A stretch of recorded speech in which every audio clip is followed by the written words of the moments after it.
மனிதனுக்கு இயற்கையான குணங்கள் என்ற குணங்கள் இயற்கையாகவே இருக்கின்றன. நம்மளால நிம்மதியாக இருக்க முடியாது. வாழ்நாள் முழுவதும் அந்த மனக்குழப்பத்த சரி செய்ய முடியாது.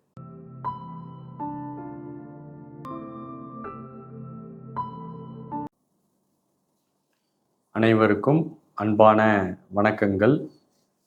மனக்குழப்பத்தை தியானத்தின் மூலம் சரி செய்ய முடியுமா என அன்பர்கள் பலரும் கேள்வி கேட்டுக் கொண்டிருக்கிறீர்கள். மனக்குழப்பம் என்பது நாமாக ஏற்படுத்திக் கொண்ட ஒன்றுதான். மனிதனுக்கு இயற்கையான குணங்கள் இயற்கையாகவே இருக்கின்றன. மனிதன் தானாக புரிந்து கொண்ட குணங்கள் என்ற ஒன்று இருக்கிறது. இந்த இயற்கை குணத்திற்கும் தானாக புரிந்து கொண்டு ஒரு அபிப்பிராயத்தை உருவாக்கி வைத்திருக்கக்கூடிய குணங்களுக்கும் இடையே போராட்டம் ஏற்படும் போது மனக்குழப்பம் ஏற்படுகிறது.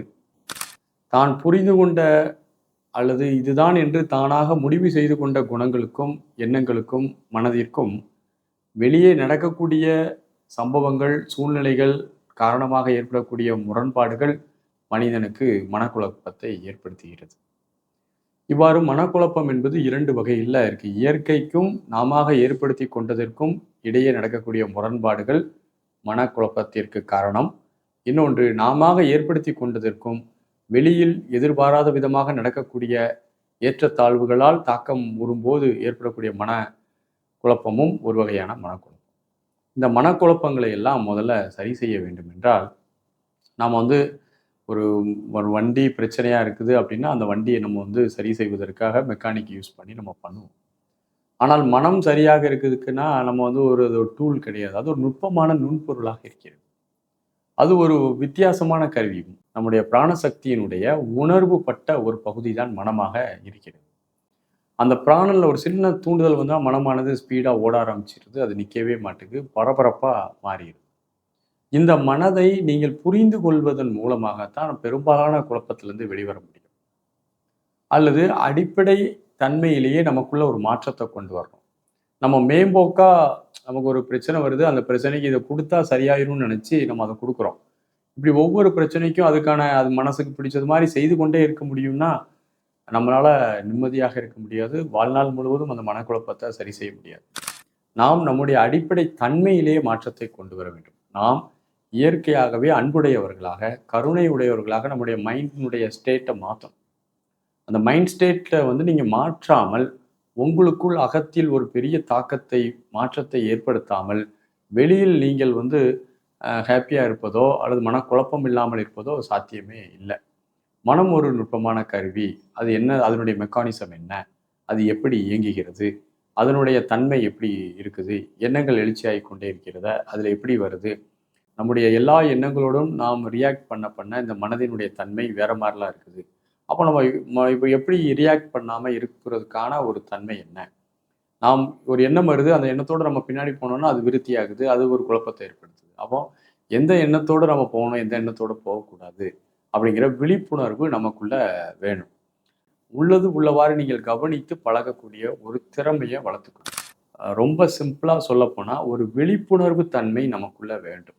எப்படிப்பட்ட விழிப்புணர்வு அப்படின்னா, நம்முடைய உடல்லையும் மனதிலையும் வரக்கூடிய உணர்வு உணர்ச்சிகளை விருப்பு வெறுப்பு இல்லாமல் ஒரு நடுநிலையோடு நீங்கள் அதோடு இன்ட்ராக்ட் ஆகாமல் பார்க்கக்கூடிய ஒரு நிலைப்பாடு உங்களுக்கு வேணும்.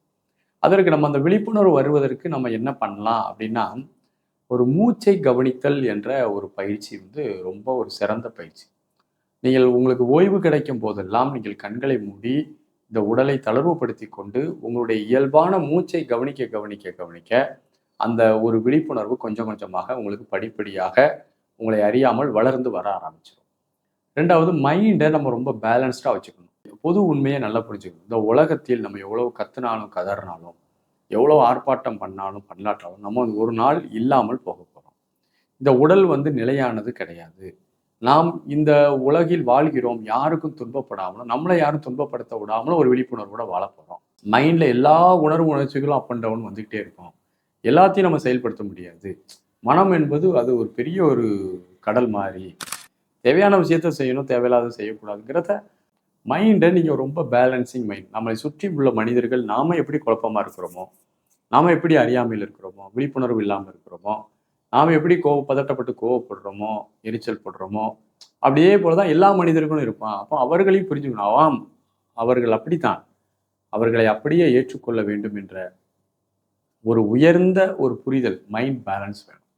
இந்த மைண்ட் பேலன்ஸை நம்ம ஓரளவு மெயின்டைன் பண்ணாலும் குழப்பம் இல்லாத ஒரு தன்மையை நம்ம என்ன செய்யலாம், உருவாக்கலாம்.